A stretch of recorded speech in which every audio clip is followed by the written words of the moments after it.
में ब्रेक के बाद दोबारा खुशामदीद। सुप्रीम कोर्ट ने रेंटल पावर केस फैसले पर अमल दरामद से मुताल्लिक नैब की रिपोर्ट को मुस्तरद करते हुए कहा है कि 7 रोज में अमल ना हुआ तो चेयरमैन नैब को नोटिस जारी किया जाएगा। बिल्कुल, चीफ जस्टिस इफ्तिखार मोहम्मद चौधरी की सरबराही में 3 रुकनी बेंच ने रेंटल पावर अमल दरामद केस की समाअत की तो नैब ने पहली 15 रोजा कारकर्दगी की रिपोर्ट पेश की। अदालत ने इसे मुस्तरद किया तो चेयरमैन नैब वसी बुखारी ने कुछ बोलना चाहा। अदालत ने उन्हें इससे रोक दिया। नैब प्रोसिक्यूटर जनरल ने रोके गए रेंटल मंसूबों से पैदावार लेने की इजाजत मांगी तो अदालत बरहम हो गई और कहा कि हुकूमत को लिखें कि पावर जनरेशन की साफ शफाफ पॉलिसी बनाई जाए। प्रोसिक्यूटर जनरल ने कहा कि अदालती हुक्म पर असासे मुंजमद किए नाम ECL में भी डाले हैं, उनके खिलाफ अदालत ने फैसला दिया, उनके खिलाफ तहकीकात के लिए काफी सबूत नहीं है। अदालत ने कहा कि पेप्को और नेप्रा वाले शवाहिद देने को तैयार हैं, नैब तवज्जो नहीं दे रहा। अदालत ने अपने हुक्म पर अमल दरामद की मजीद रिपोर्ट तलब करते हुए समाअत मुलतवी कर दी।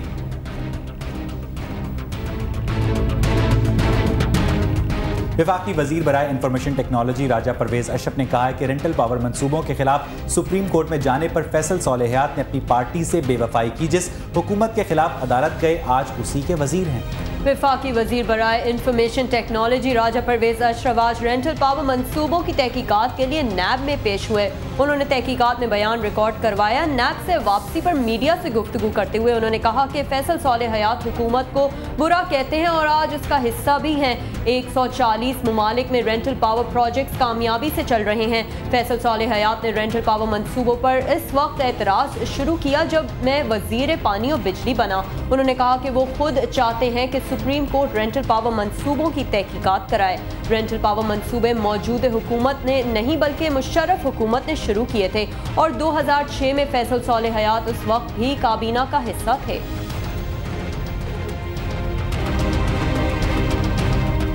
मुल्क भर में बिजली का बहरान मजीद शिद्दत इख्तियार कर गया। मजमूरी शॉर्टफॉल 6,500 मेगावाट से भी तजावज़ कर गया है। छोटे बड़े शहर तारीकी में डूब गए हैं। वज़ीर आज़म गिलानी की सरबराही में मुनक्किदा एनर्जी कॉन्फ्रेंस के एक फैसले पर भी अमल नहीं हो सका है। वज़ारत पानी और बिजली के मुताबिक लाहौर समेत पंजाब के तमाम छोटे बड़े शहरों में 11 से 20 घंटे की लोड शेडिंग की जा रही है। पंजाब के देही इलाकों में सूरत हाल अबतर है जहाँ 24 घंटों में सिर्फ 4 घंटे बिजली फराहम की जा रही है। वज़ीर आज़म की ज़ेर सदारत एनर्जी कॉन्फ्रेंस में वज़ारत ख़जाना को फौरी तौर पर बकाया जात अदा करने की हिदायत की गई थी, ताहम इस पर भी अमल नहीं हो सका है।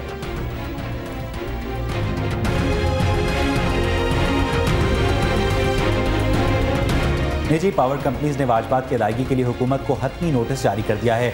10 रोज में बिजली की फराहमी बंद करने की धमकी दे दी गई है। बिल्कुल, निजी पावर कंपनियों ने वजारत पानी और बिजली को 34 अरब रुपए की वाजिबात की अदायगी के लिए 10 रोज की मोहलत देते हुए हतमी नोटिस जारी कर दिया है। IPP जराए के मुताबिक 8 निजी पावर कंपनियों ने वजारत पानी और बिजली को नोटिस जारी करते हुए कहा है कि अगर 10 रोज तक वाजिबात की अदायगी ना की गई तो 2 मई से मज़कूरा निजी पावर कंपनियां 1650 मेगावाट बिजली की फराहमी बंद कर देंगी, जिसके तमाम तर जिम्मेदारी हुकूमत पर होगी।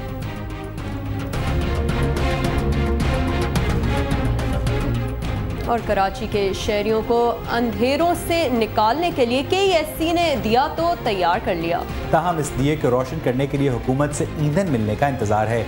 मजहर अली रजा की रिपोर्ट। मुल्क के सबसे बड़े शहर और तिजारती हब होने के नाते कराची में बिजली की किल्लत कई किस्म के मसाइल पैदा करती है। कराची को बिजली फराहम करने की जिम्मेदारी कराची इलेक्ट्रिक सप्लाई कंपनी पर आयद होती है। कराची में मौसम गर्मा के दौरान बिजली की तलब 2600 मेगावाट तक जा पहुंचती है। KESC खुद 1400 मेगावाट तक बिजली बनाती है, जबकि 600 मेगावाट बिजली वापडा से हासिल की जाती है। यूँ मौसम गर्मा में कराची में बिजली की किल्लत 600 मेगावाट तक रहती है। इसकी वजह से शहर में 6-7 घंटे तक लोड शेडिंग करना पड़ती है। ताहम KESC ने न सिर्फ कराची के शहरियों बल्कि मुल्क की दीगर आवाम को भी एक तोहफा दिया है और ये है बिन कासिम पावर प्लांट 2। ये प्लांट 560 मेगावाट बिजली पैदा करने की सलाहियत रखता है और इस प्लांट से कराची में लोड शेडिंग खत्म या कम की जा सकती है या मुल्क के दीगर इलाकों को भी कौमी ग्रिड के जरिए बिजली फराहम की जा सकती है। ताहम इस प्लांट को चलाने के लिए 130 MMCFD गैस की जरूरत है। 45 करोड़ अमेरिकी डॉलर की लागत से तैयार होने वाला ये प्लांट कराची और मुल्क की खिदमत के लिए तैयार है। ताहम इंतजार है तो बस हुकूमती वादे के पूरा होने का। हुकूमत ने वादा किया था कि इस प्लांट के मुकम्मल होने पर 130 MMCFD गैस फराहम कर दी जाएगी, ताहम अब तक ये वादा वफा न हो सका। कराची और मुल्क की आवाम को लोड शेडिंग के अंधेरों से निकालने के लिए बिन कासिम प्लांट 2 तैयार है, लेकिन क्या हुकूमत अपने वादे के मुताबिक इस दिए को रोशन करने के लिए तैयार है कि नहीं। कैमरामैन जाहिद हुसैन के साथ Mazhar Ali Raza, CNBC Pakistan, Karachi. Peoples Party की हुकूमत ने मुल्क में तवानाई के बहरान पर काबू पाने के लिए अमरीका से इत्तेहादी सपोर्ट फंड के $2.7 अरब में से $1.2 अरब मांग लिए हैं। आला हुकूमती ज़राए ने इस बात की तस्दीक की है कि पीपल्स पार्टी की हुकूमत इक़्तिदार के इस आखिरी साल में हर सूरत बिजली की लोड शेडिंग का मामला किसी न किसी हद तक हल करना चाहती है, जिसके लिए पाकिस्तान ने अमरीका से कहा है कि वो फौरी तौर पर वाजिबुल अदा रकम में से $1.2 अरब की रकम फराहम करे।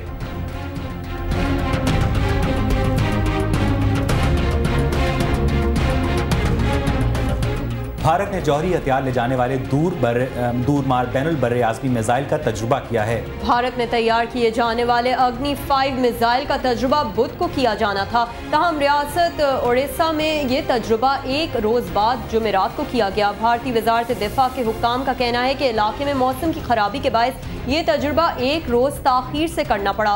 इस मिसाइल की मार 5000 किलोमीटर से ज्यादा है और इसकी पहुंच यूरोप और चीन तक है।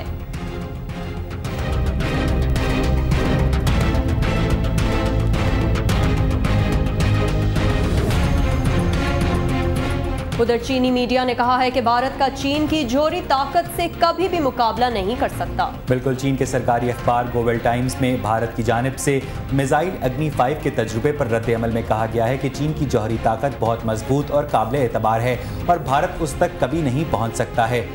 अखबार लिखता है कि अग्नि 5 की चीन के ज़्यादातर इलाकों तक मार करने की सलाहियत का मतलब ये नहीं है कि भारत को किसी तनाज़े की सूरत में बालादस्ती हासिल होगी। अखबार ने मजीद कहा है कि फौजी तसादुम की सूरत में भारत सफ़ाई हस्ती से मिट सकता है।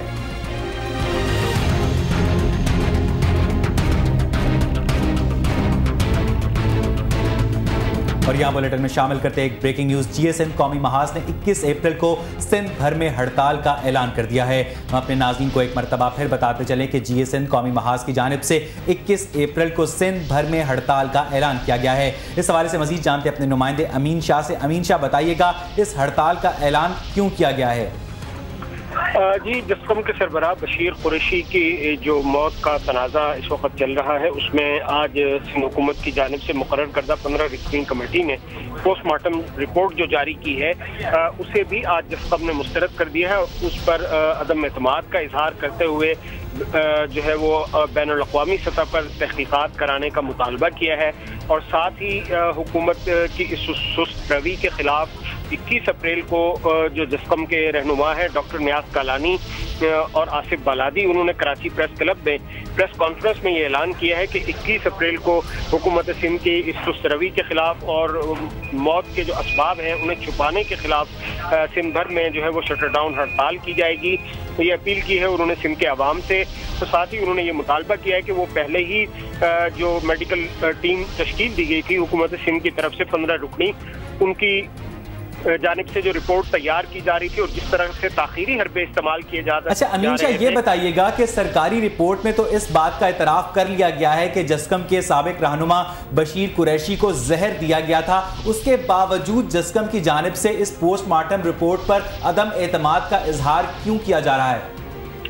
देखिए, आज जो सरकारी रिपोर्ट जारी हुई है, जो कमेटी के सरबराह हैं प्रोफेसर उमर मेमन, उनका ये कहना है कि मौत की वजह जो है वो अमराज क़ल्ब भी हो सकती है और साथ ही उन्होंने केमियाई तज्ज़िये के हवाले से जो है वो ये कहा है कि उनके जो नमूने हैं उसमें फास्फोरस की निशानदेही हुई है, लेकिन वसाइल नहीं है कि ये फास्फोरस की मिक़दार मालूम की जा सके कि आया यही मौत का सबब बनी है या नहीं।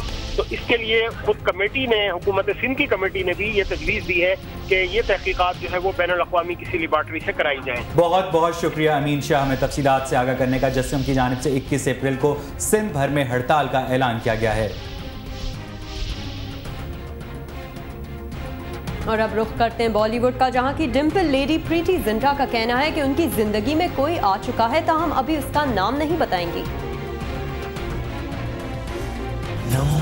देख लो मिट गई दूरियां, मैं यहाँ हूँ, यहाँ हूँ, यहाँ हूँ, यहाँ। मुंबई में मीडिया से बात करते हुए 37 साला अदाकारा ने ये एतराफ़ किया है कि वो आजकल किसी के दाम मोहब्बत में गिरफ्तार है, लेकिन अभी वो इस राज से पर्दा नहीं उठाएंगी कि वो कौन है। एक सवाल के जवाब में प्रीति ने कहा कि वो अब भी अपने एक साबिक दोस्त के साथ IPL के हवाले से राब्ते में है। प्रीति ने कहा कि वो जल्द शादी का इरादा रखती हैं। प्रीति की ये भी ख्वाहिश है कि उनकी फैमिली भी हो और वो अपने बच्चों के साथ भरपूर जिंदगी गुजारें।